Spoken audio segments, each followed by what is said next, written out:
നമ്മളുടെ യൂട്യൂബ് ചാനലിലേക്ക് വരുന്ന കൂടുതൽ ചോദ്യം ഒരു വീട് പണിയുന്നതിനായിട്ട് എങ്ങനെ മുന്നോട്ട് പോകണം, അതിനുള്ള പണം എങ്ങനെ ഉണ്ടാക്കാം എന്നുള്ളതാണ്. ഇന്ന് 5 തരത്തില് നിങ്ങൾക്ക് വീട് വാങ്ങാനോ വീട് പണിയാനോ ഉള്ള പണം സ്വരൂപിക്കുന്നതിനുള്ള മികച്ച മാർഗങ്ങളാണ് ഇന്ന് പറഞ്ഞു തരാണ്ട് പോകുന്നത്. ഞാൻ സുബീഷാണ്. റുപ്പിമംഗ് എന്ന് പറഞ്ഞ യൂട്യൂബ് ചാനലിലൂടെയും ആസ്ക് റുപ്പിമംഗ് എന്ന് പറഞ്ഞ വാട്സ്ആപ്പ് സർവീസിലൂടെയും പേഴ്സണൽ ഫിനാൻസുമായി ബന്ധപ്പെട്ട കാര്യങ്ങൾ പറഞ്ഞു തരുന്നത് ഞാനാണ്. നിങ്ങളുടെ പേഴ്സണൽ ഫിനാൻസുമായി ബന്ധപ്പെട്ട 1500-ലധികം വീഡിയോകളാണ് നമ്മുടെ റുപ്പിമംഗ് ചാനലിൽ ഉള്ളത്. നിങ്ങൾക്ക് അത്തരം വീഡിയോകൾ കാണാൻ താല്പര്യമുള്ള ആളുകളാണെന്നുണ്ടെങ്കിൽ ഈ വീഡിയോ ചാനൽ ഒന്ന് സബ്സ്ക്രൈബ് ചെയ്തു ബാക്കിയുള്ള വീഡിയോകൾ നിങ്ങൾക്ക് കാണാൻ പരിഗണിക്കാവുന്നതാണ്. ഇന്ന് സ്പെസിഫിക്കലി പറയാൻ പോകുന്നത്, നിങ്ങൾ ഒരു 30 വയസ്സിനും ഒരു 45 വയസ്സിനും ഇടയിൽ പ്രായമുള്ള ഒരാളാണ്. നിങ്ങൾക്ക് ഒരു വീട് വാങ്ങണം അല്ലെങ്കിൽ വീട് പണിയണം. അതിന് ഏകദേശം ഒരു 30 ലക്ഷം രൂപയാവും.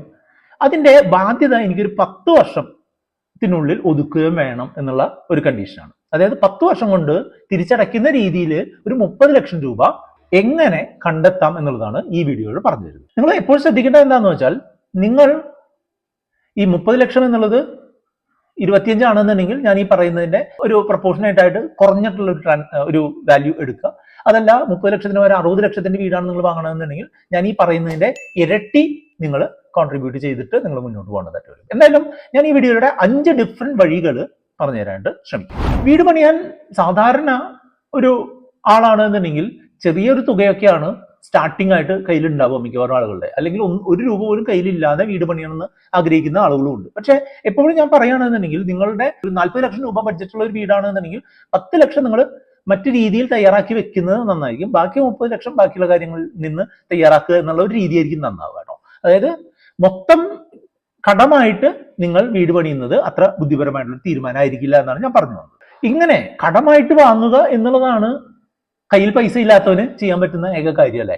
അത് പല സ്ഥാപനങ്ങളിൽ നിന്ന് നമുക്ക് കടമായിട്ട് വാങ്ങാം. അത് ബാങ്കിങ് സ്ഥാപനങ്ങൾ, ബാങ്ക് ഇതര ധനകാര്യ സ്ഥാപനങ്ങൾ, അല്ലെങ്കിൽ KSFE പോലുള്ള സ്ഥാപനങ്ങൾ, അല്ലെങ്കിൽ ബ്ലേഡ് പലിശക്കാരുടെ സ്ഥാപനങ്ങൾ, അങ്ങനെ പലതരത്തിലുള്ള ഓപ്ഷനുകളുണ്ട്. അല്ലെങ്കിൽ ഗോൾഡ് ലോൺ വെക്കുന്ന തരത്തിലുള്ള സ്ഥാപനങ്ങൾ, അങ്ങനെ പലതരത്തിലുള്ള ഓപ്ഷനുകളുണ്ട്.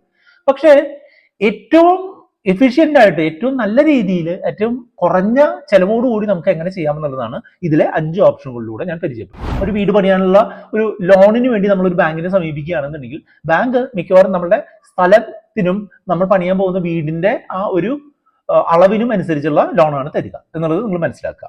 അപ്പോൾ ഒരു കൊളാറ്ററൽ അല്ലെങ്കിൽ നമ്മൾക്ക് ഒരു ജാമ്യ വസ്തു നമ്മളുടെ കയ്യിൽ ഉണ്ടാവണം എന്നുള്ളത് പ്രധാനപ്പെട്ട ഒരു കാര്യമാണ്. ഇങ്ങനെ ഒരു ജാമ്യ വസ്തു ഉണ്ടായാൽ തന്നെയും നമുക്ക് മികച്ച ഒരു ലോൺ കിട്ടണം എന്നില്ല. മികച്ച ഒരു ലോൺ എന്ന് പറഞ്ഞിട്ടുണ്ടെങ്കിൽ, ഇപ്പോഴത്തെ ഈ വീഡിയോ ഷൂട്ട് ചെയ്യുന്ന നവംബർ മാസം 2025 നവംബർ മാസത്തിൽ ഇപ്പോൾ സാധാരണ ഒരു ഏറ്റവും മികച്ച ട്രാക്ക് റെക്കോർഡുള്ള ഒരാൾക്ക് 7.4% പലിശയ്ക്കാണ് ഇപ്പോൾ ഹോം ലോൺ കൊടുക്കുന്നത്. അതായത് ഏറ്റവും മികച്ച ട്രാക്ക് റെക്കോർഡുള്ള ആൾക്ക്. നമ്മുടെ തിരിച്ചടവിന്റെ ട്രാക്ക് റെക്കോർഡ് മോശമാവുന്നതിനനുസരിച്ച് ഈ 7.4 എന്നുള്ളത് 8 ആവാം, 9 ആവാം, 10 ആവാം, 12 ആവാം, 15 ആവാം. ഓക്കെ, അപ്പൊ നമ്മളുടെ ആ ട്രാക്ക് റെക്കോർഡിന് പറയുന്ന മറ്റൊരു പേരാണ് സിബിൽ, അല്ലെങ്കിൽ സിബിൽ സ്കോർ, അല്ലെങ്കിൽ ക്രെഡിറ്റ് സ്കോർ എന്നൊക്കെ പറയുന്നത് അതാണ്. നമ്മുടെ ക്രെഡിറ്റ് സ്കോർ മോശമായിട്ടുള്ള ആളുകളാണ് കൂടുതൽ ഉള്ളത് നമ്മളുടെ ഇടയിൽ ഉള്ളത്. അങ്ങനെ മോശമായിട്ടുള്ള ആളുകൾക്ക് പറ്റുന്ന ഒരു ഓപ്ഷൻ എന്ന് പറഞ്ഞിട്ടുണ്ടെങ്കിൽ പ്രൈവറ്റ് ഹൗസിംഗ് ഫിനാൻസ് സ്ഥാപനങ്ങളാണ്. പ്രൈവറ്റ് ഹൗസിംഗ് ഫിനാൻസ് സ്ഥാപനങ്ങൾ എന്ന് പറഞ്ഞിട്ടുണ്ടെങ്കിൽ എന്താണ്? ഇന്ത്യ ബുൾസ് ഹൗസിംഗ് ഫിനാൻസ് പോലുള്ള സ്ഥാപനങ്ങളൊക്കെയാണ് ഞാൻ പ്രൈവറ്റ് ഫിനാൻസ് സ്ഥാപനങ്ങൾ എന്ന് പറയുന്നത്. അത്തരം ഫിനാൻസ് സ്ഥാപനങ്ങളിൽ എപ്പോഴും ഒരു 15% മേലിലായിരിക്കും നമ്മളുടെ ഇൻട്രസ്റ്റ് റേറ്റ് വരുന്നുണ്ടാവും. നിങ്ങൾ 16% പലിശയുള്ള ഒരു ഹൗസിംഗ് ലോൺ നിങ്ങൾ ഇത്തരം പ്രൈവറ്റ് സ്ഥാപനങ്ങളിൽ നിന്ന് എടുക്കുകയാണെന്നുണ്ടെങ്കിൽ 10 വർഷം നിങ്ങൾ 50,254 രൂപ വെച്ച് മാസം അടയ്ക്കേണ്ടതായിട്ട് വരും. 50,254 രൂപ വെച്ച് 120 മാസം നമ്മൾ അടയ്ക്കുമ്പോൾ നമ്മൾ ടോട്ടൽ അടയ്ക്കേണ്ടി വരിക 60,30,472 രൂപയാണ്. 30 ലക്ഷം ലോൺ എടുക്കുന്ന ആൾക്ക് 60,30,472 രൂപ തിരിച്ചടവ് വരും എന്നുള്ളതാണ്. അപ്പോൾ 10 വർഷം കൊണ്ട് 30 ലക്ഷം രൂപ നമ്മൾ എന്തടയ്ക്കണം? പലിശ അടയ്ക്കണം എന്നുള്ളത് നിങ്ങൾ മനസ്സിലാക്കുക. അപ്പോൾ നിങ്ങളുടെ ക്രെഡിറ്റ് സ്കോർ മോശമാണ്, നിങ്ങൾ പെട്ടെന്ന് വീട് ഉണ്ടാക്കാൻ ആഗ്രഹിക്കുന്നുണ്ടെങ്കിൽ ഇത്രയും വലിയൊരു നഷ്ടം നിങ്ങൾക്ക് വരുമെന്നുള്ളത് മനസ്സിലാക്കുക. അതുകൊണ്ടൊക്കെയാണ് ഞാൻ എപ്പോഴും നമ്മളെ കോൺടാക്ട് ചെയ്യുന്ന ആളുകളോട് പറഞ്ഞു കൊടുക്കാറുള്ളത്, ഇന്ന് തീരുമാനിച്ച് നാളെ വീട് പണിയാനായിട്ട് പോകരുത്. കുറച്ച് 1-2 വർഷം മുൻകൂറായിട്ട് നമ്മൾ വീട് പണിയെ പറ്റി ആലോചിക്കുകയും അതിനെപ്പറ്റി ഉള്ള ഫണ്ട് നമ്മൾ കണ്ടെത്താനുള്ള പരിപാടികൾ നോക്കുകയും വേണം. അല്ലെങ്കിൽ നമ്മൾ ഈ 16% പലിശ കൊടുത്തു കഴിഞ്ഞാൽ എന്താവും അവസ്ഥ? ഭയങ്കര ബുദ്ധിമുട്ടാണല്ലേ. രണ്ടാമത്തെ ഒരു ഓപ്ഷൻ കോപ്പറേറ്റീവ് സെക്ടറുമായിട്ട് ബന്ധപ്പെട്ടാണ്. കോപ്പറേറ്റീവ് ബാങ്കുകൾ, കേരള ബാങ്ക്, അങ്ങനെയുള്ള ഗ്രാമീൺ ബാങ്കുകൾ, അത്തരം കോപ്പറേറ്റീവ് സെക്ടറിലുള്ള ബാങ്കുകളാണ് ഈ ക്രെഡിറ്റ് സ്കോർ കുറഞ്ഞ ആളുകൾക്ക് ലോൺ കിട്ടാനുള്ള മറ്റൊരു ഓപ്ഷൻ. അത്തരം ബാങ്കുകളിൽ ഒരു 12-13 റേഞ്ചിലൊക്കെയാണ് ഇൻട്രസ്റ്റ് റേറ്റ് വരാറുള്ളത്.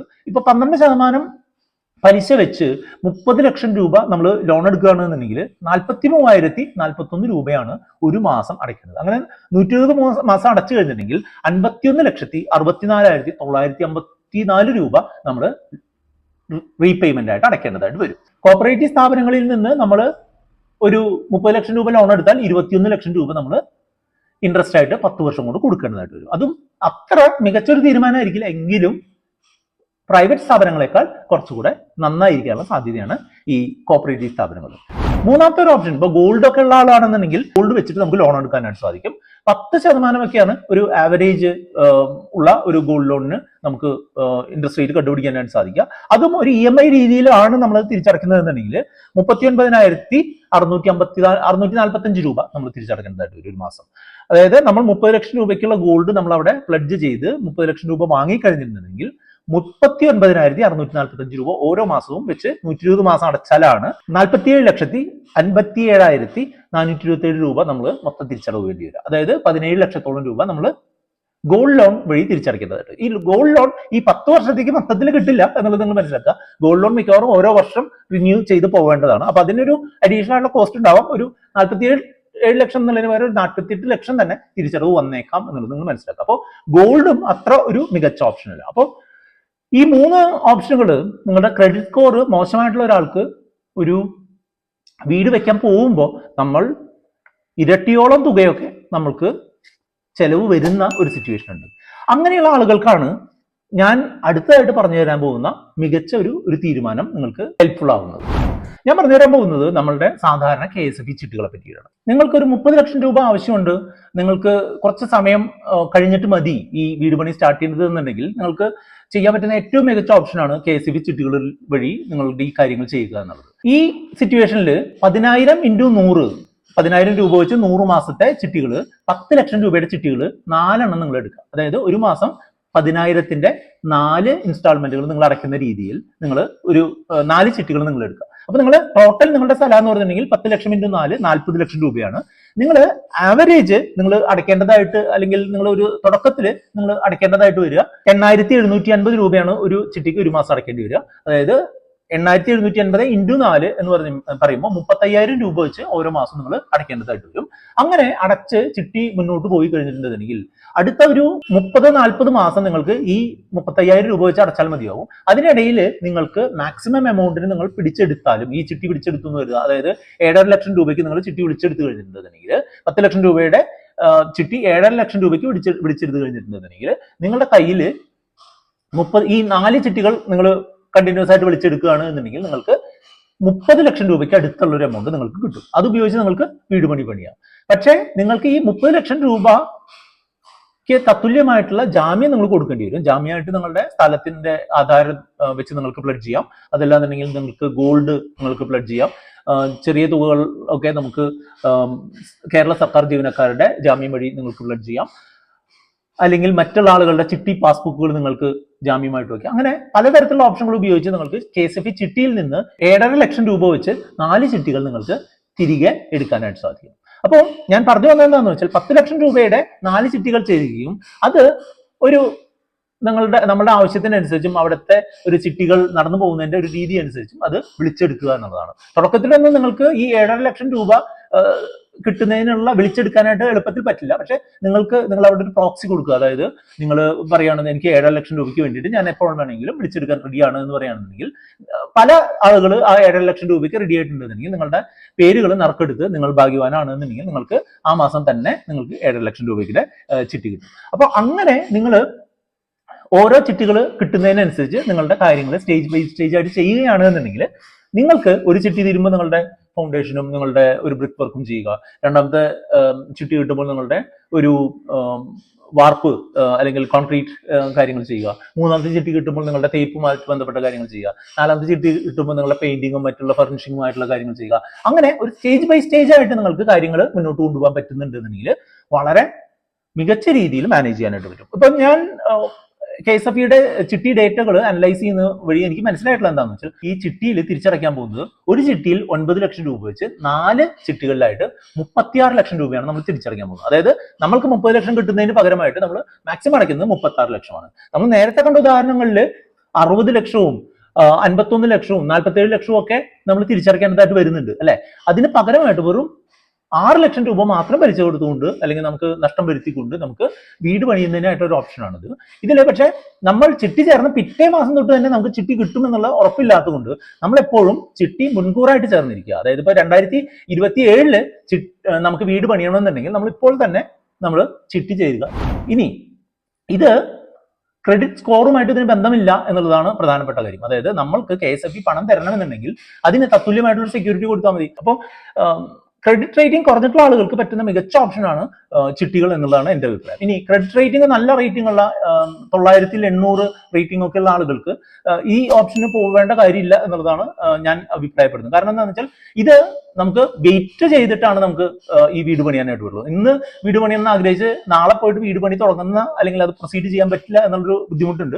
നല്ല ക്രെഡിറ്റ് സ്കോറുള്ള ഒരാളാണ്, നല്ല ഒരു സാമ്പത്തിക സ്ഥിതിയുള്ള ഒരാളാണെന്നുണ്ടെങ്കിൽ പെട്ടെന്ന് തന്നെ വീട് പണി തുടങ്ങുകയോ വീട് വാങ്ങുകയോ ഒക്കെ ചെയ്യണമെന്നുണ്ടെങ്കിൽ അത്തരം ആളുകൾക്ക് ഇപ്പോഴത്തെ നിലയിൽ 7.5% ഒക്കെ പലിശ ഉള്ള ലോണുകൾ അവൈലബിൾ ആണ് എന്നുണ്ടെങ്കിൽ 30 ലക്ഷം രൂപയ്ക്ക് 10 വർഷത്തേക്ക് 7.5% നിരക്കിൽ 35,611 രൂപ EMI അടച്ചാൽ മതിയാവും. അതായത് ഏകദേശം 47,73,264 രൂപ അടുത്തൊരു 10 വർഷം കൊണ്ട് അടയ്ക്കുന്ന രീതിയിൽ നമുക്ക് EMI ആയിട്ട് ചെയ്യാനായിട്ട് സാധിക്കും.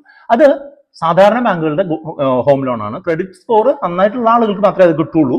അതിന്റെ ഗുണം എന്താണെന്ന് വെച്ചാൽ നമ്മൾക്ക് അതിൽ നിന്ന് കിട്ടുന്ന അല്ലെങ്കിൽ നമ്മൾ അതിൽ നിന്ന് ചെലവാക്കുന്ന ഇൻട്രസ്റ്റിന് നമുക്ക് ടാക്സ് ബെനിഫിറ്റ് ഓൾഡ് റിജീമിലാണ് എന്നുണ്ടെങ്കിൽ കിട്ടും. അത് മാത്രമല്ല നമുക്ക് എന്ന് ആവശ്യം വരുന്നു അന്ന് നമുക്ക് പൈസ എടുക്കുന്നതിനുള്ള സംവിധാനമുണ്ട്. അതല്ല നമ്മുടെ കയ്യിൽ കൂടുതൽ പൈസ വന്നാൽ നമുക്കത് പെട്ടെന്ന് തിരിച്ചടച്ച് നമ്മുടെ ബാധ്യതകളിൽ നിന്ന് ഒഴിവായി പോകാനുള്ള ബെനിഫിറ്റ്സ് ഒക്കെ ഉണ്ട്. അപ്പോൾ ലോണിന് അതിൻ്റെതായുള്ള ബെനിഫിറ്റ് ഉണ്ട്. നമുക്ക് പെട്ടെന്ന് കിട്ടുക, ആവശ്യമുള്ളപ്പോൾ ക്ലോസ് ചെയ്യുക, അങ്ങനെയുള്ള ഫ്ലെക്സിബിലിറ്റി എല്ലാം ഉണ്ട്. ടോപ്പ് അപ്പ് ചെയ്യാനുള്ള ഫെസിലിറ്റി ഒക്കെ ഉണ്ട്. പക്ഷെ അങ്ങനെ ഉള്ള ഒരു ലോൺ വെച്ച് നമുക്ക് കാര്യം നടത്തുന്നതിനായിട്ടുള്ള ഒരു കേപ്പബിലിറ്റി ഇല്ലാത്ത ആളുകൾക്ക് പറ്റുന്ന വളരെ മികച്ച ഓപ്ഷനാണ് KSFE ചിട്ടികൾ എന്നുള്ളതാണ് എൻ്റെ ഒരു അഭിപ്രായം. ഇതിനെപ്പറ്റിയുള്ള അഭിപ്രായങ്ങൾ എന്തെങ്കിലും ഉണ്ടെങ്കിൽ നിങ്ങൾക്ക് കമന്റ് ആയിട്ട് രേഖപ്പെടുത്താം.